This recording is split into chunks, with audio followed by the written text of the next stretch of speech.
Hi Pisces, welcome to your November 2022 Taroscope with me, Raphael from Reydiant Reality. It's an absolute pleasure to have you. Thank you so much for being here. Thank you so much for joining me. Quick note, my readings are for your sun, moon and ascendant sign. So whether you're a sun, moon or rising sign Pisces, this is for you. And I always advise that you watch all three to get a clearer, more complete picture of how they're going to speak to you. With that said, remember they are general readings. Not everything's going to resonate with everybody, and that is just fine. You should always use your own discernment. Before we start, as always, I would like to bless my decks of cards with all forms of love, light, peace, prosperity and abundance. And I pray that the messages that come through are ultimately clear and concise. They help you on your path to your highest vibrational good. So let's see what the universe has in store for you over the course of November of 2022. Okay. So you've got jumping cards. All right. So first one we're going to put up, wow, okay, is the Moon card. You got the Eight of Swords and you've got the Lovers. We might as well put the fourth one up there as well. And you've got the Two of Pentacles. Right, so the first things first, you've got the Moon card, which is your card as a Pisces. So this works slightly differently for you. It does represent your past, but because this is your actions and interactions with the world at large, this is about what you do. It's about what you're setting into motion. And this is seeing you rectifying your past in some way. This is maybe some hurt, some issue, some wound, some problem that you never spoke about, that you kind of maybe you hadn't... Yeah, like maybe something that you've always felt, but you never really found the words to kind of express it. You're addressing something this month that is going to change your life. And the reason it's doing that is because it's changing the internal process or potentially the internal dialogue that's happening for you. Now, this is potentially for some of you as well. You're sharing something from your deep past. Something that you've held on to for a very long time is about to start seeing the light of day. And this is going to give you time, space, energy and freedom to really see and reframe your past in some way, shape or form. Now, because this is your card as well, this is about you working your life and walking through life over the course of this month clearer than you have in a long while.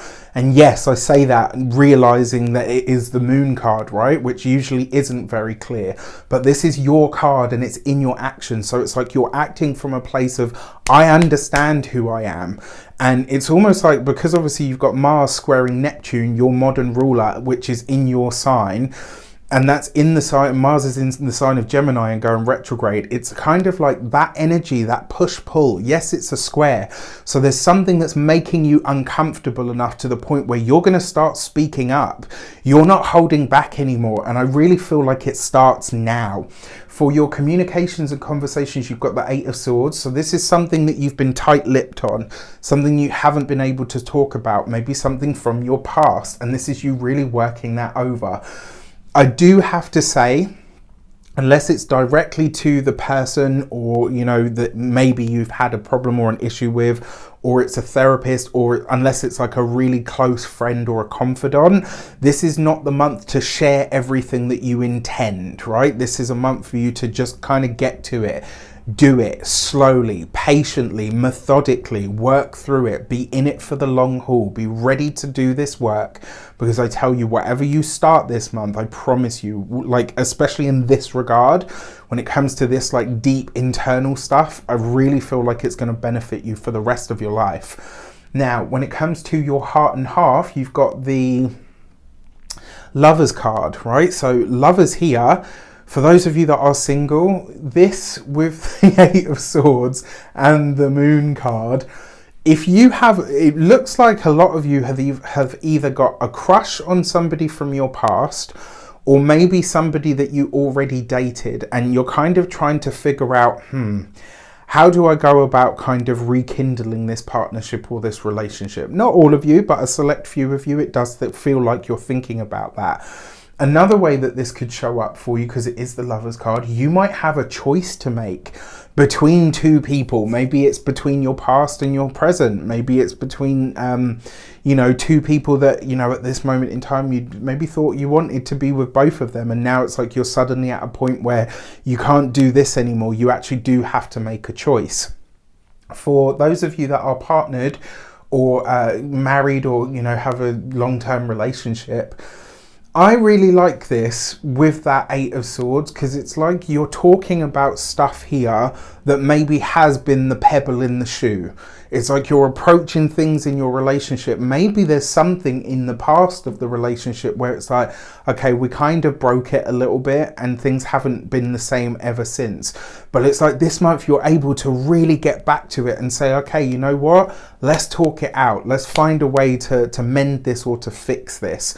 When it comes to family and familial ties, do expect some request this month, and it may possibly be a financial one. So from a family member, you know, maybe even for some of you, potentially from a significant other.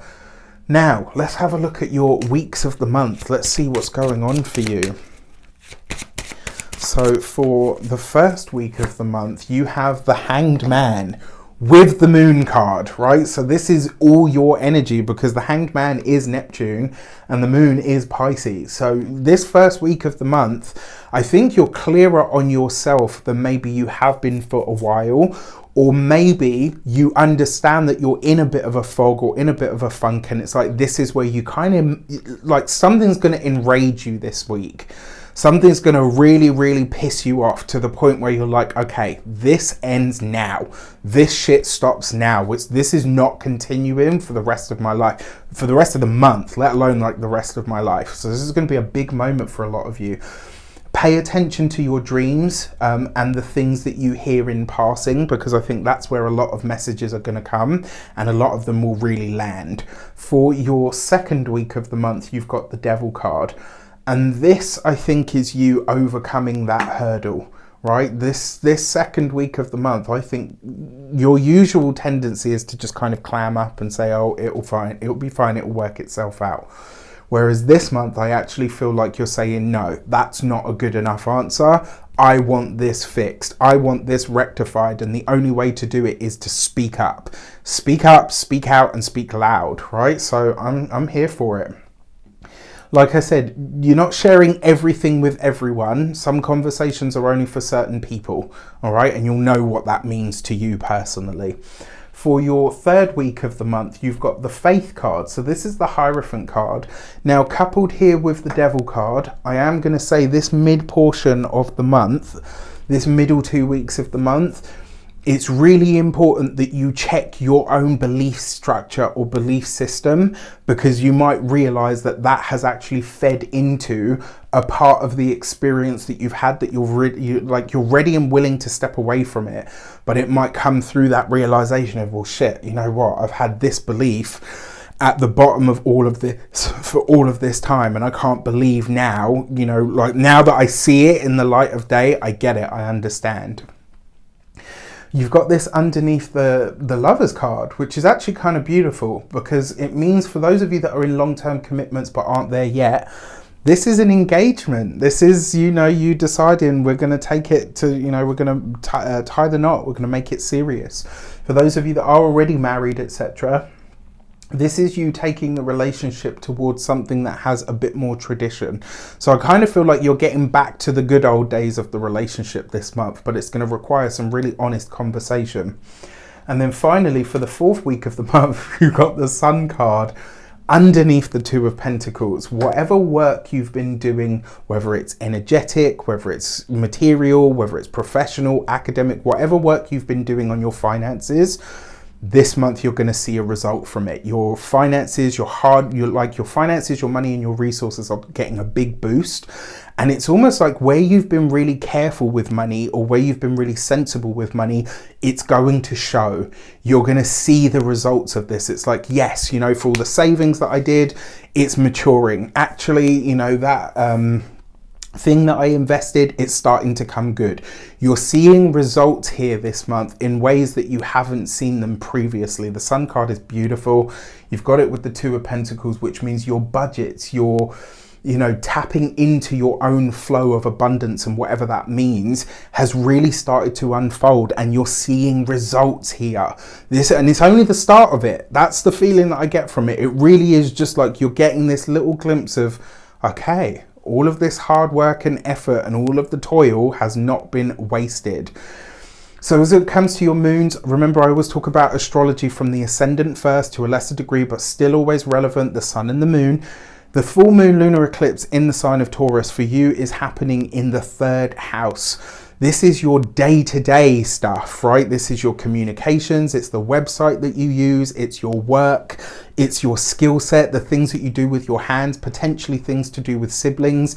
You got a full moon lunar eclipse in this sign, which means something about your job, your work, or the way that you do your day-to-day stuff is changing here. It could be that your communication style is changing. It could be because it's a full moon, right? A jacked up full moon, which sheds light on things. It shares, it puts a spotlight in that area of your chart. And this is something that you want to communicate, something that you're ready now to talk about, something that it's like, yes, this has to be out of me. I'm ready to share this. And even if it's hard or painful or, maybe it upsets somebody, I can't be accountable for that anymore. I need to speak my truth, and you're ready to do it. For this, you have the Gate 26 and the Greater Good card. I'm laughing just because I can't and I won't go into it here, but basically the message behind this card is sometimes what we think we're doing for somebody. So the message behind this card is the greater good, right? So if, let's say, I've got a loaf of bread, you got a loaf of cheese, let's get together, we can both have a sandwich, right? Whereas if I just keep my bread, that's all I've got. If you just keep your cheese, that's all you've got. It's about noticing where the symbiosis is in what we have versus what we have available to us if we're willing to share. That's the message of the card itself. But here, through the guise of the full moon lunar eclipse, if you are ready to have a certain conversation, you might see where something that you've been doing is actually enabling behavior. So there might be something that falls right underneath the devil card. If there's something that somebody's doing that you don't agree with or is a problem or whatever, if you never say anything, you are in a sense complicit. No, you're not forcing that person to do it, but if you're not saying anything, they're not going to stop doing it. They're not going to stop. So as an example, let's say, I don't need to give you an example. I'm sure you know what I mean. All right. So this might see you actually saying, I'm not going to give you money anymore. I'm not going to support you in doing this thing that is totally wrong for you. I am not going to allow you to talk to me or to treat me a certain way. There's something here where you are finally speaking up. You're finally taking a stand, and it's like it's bubbling up from within you and you are not holding it back anymore. So that's on November the 8th. On November the 23rd or the 24th, we've got the new moon in Sagittarius, which for you is your 10th house of career. This is a fresh start in your career. And that fresh start in your career, this is just the start of it. You're getting a little payout now. It's kind of like a star card, really. You're getting like a little glimpse of, yeah, you know what, all this hard work has been worth it. And now I'm starting to see results. Now I'm starting to see rewards. This new moon in your 10th house is a fresh start in your career where you're going to start to see things build, move and change. And for this, you've got the Gate 18 and perfection. Providing you are willing to take a little bit of pressure off of yourself, providing you are willing to kind of say, okay, you know what? There's no such thing as perfection, but there is imperfectly perfect. And this month, I really feel like that new moon is going to kind of say to you, okay, you know what? Maybe the job that I have right now, or the business model or whatever, maybe it's not perfect. But you know what? It's doing really well, and I know where I can take it from here. That new moon is also going to highlight to you where you need to lean in to get even more of this stuff going on. All right. With that said, I wish you an abundance of all of that good stuff. Have a fantastic month. Let me know in the comments how it shapes up. Take care, and I'll see you soon.